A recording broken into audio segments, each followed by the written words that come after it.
Have you ever felt like a total failure? Like everything you try just crashes and burns?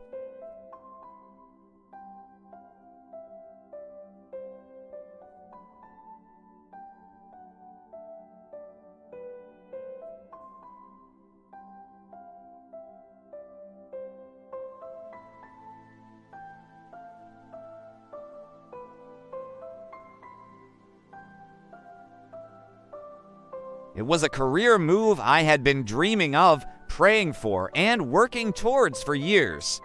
I did everything right, but at the last minute, the door slammed shut. I was devastated. It felt like I had completely failed, not just myself, but my family. I questioned everything, but here's the secret I learned through that pain. Failure isn't the end. It's a setup for a blessing if you let God work in your life. Everyone fails at some point. It's just part of being human. But what we do with that failure is what makes all the difference. Let's look at the Bible. It's filled with stories of people who failed spectacularly, yet God used them in incredible ways. Take Joseph. His own brothers sold him into slavery. He was falsely accused by his boss's wife and thrown into prison for years. Talk about failure. From a human perspective, his life was over. But what happened? God used every single one of those failures to position him. Joseph eventually became the second most powerful man in Egypt, saving not only his family, but entire nations from a devastating famine. His setbacks were actually God's stepping stones to his destiny.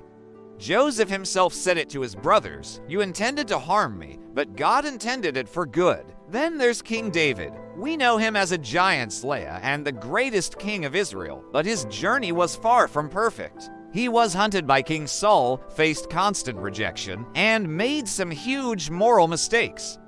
Yet, God called him a man after his own heart. God didn't discard David because of his failures. He used them to shape him, to teach him repentance, and to show his incredible grace. And what about Peter? The disciple who boldly declared he would never abandon Jesus. Yet, on the night Jesus was arrested, Peter denied even knowing him not once, not twice, but 3 times. Imagine the shame, the guilt, the crushing weight of that failure. He must have felt like it was all over, but was it? No, after the resurrection, Jesus restored Peter, and he went on to become a powerhouse apostle, preaching on the day of Pentecost where thousands came to faith. These stories show us a powerful truth. Our failures are often divine detours, redirecting us to God's perfect plan. What feels like a dead end to us is often just a turn in the road from God's perspective. So, why does God even allow failure? It's easy to think it's a punishment, that God is angry with us.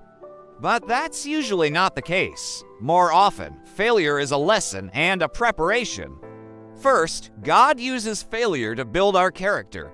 It's in the tough times that we develop patience, humility, and true wisdom. When everything is easy, we don't grow. It's the struggle that strengthens our spiritual muscles.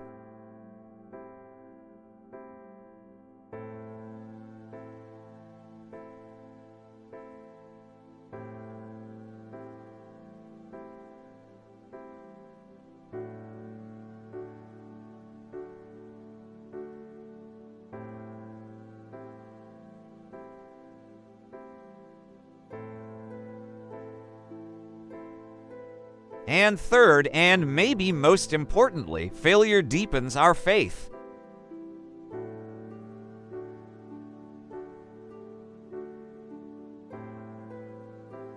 It forces us to let go of our pride and say, "God, I can't do this on my own.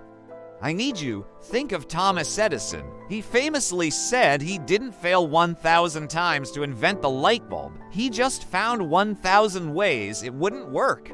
His perseverance, combined with faith that there was a solution, led to a world-changing invention. Our faith works the same way. Every failure is a chance to trust God more deeply. So, how should we respond when we fail? The first step is to acknowledge it. Don't run from it, ignore it, or pretend it didn't happen. Face it head on.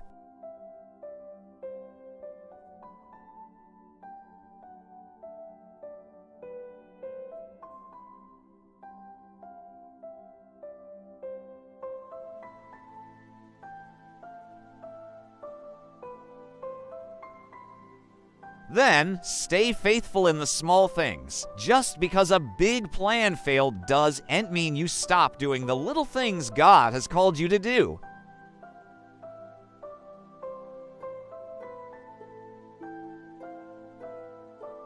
And finally, trust God's timing. This is a hard one. God's timing is perfect. Your not yet is not a no from God. It's a get ready. There are signs. One is a sense of peace that doesn't make sense.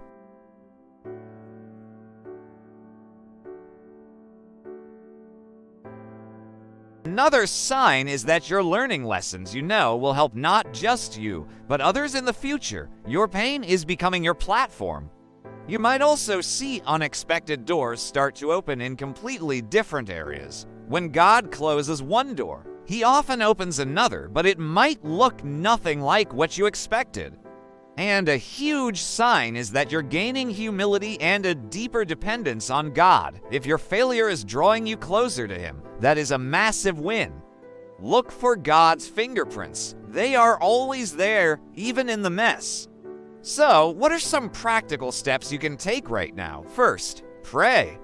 Be honest with God about your hurt and confusion, and ask Him for clarity and direction. Second, grab a journal and write down the lessons you're learning. This helps you process them and see your growth. Third, keep a gratitude journal. Even on the worst days, find small things to be thankful for.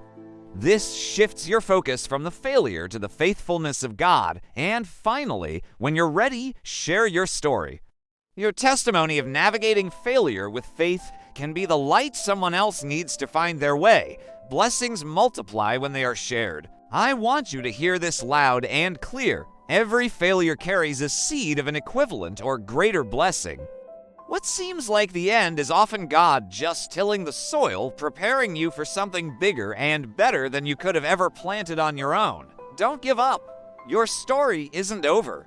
The Bible promises in Romans 8:28, and we know that in all things God works for the good of those who love Him, who have been called according to His purpose. Notice it says in all things, not in only the good things. That includes your failures, your heartbreaks, and your setbacks. God is working it all for your good.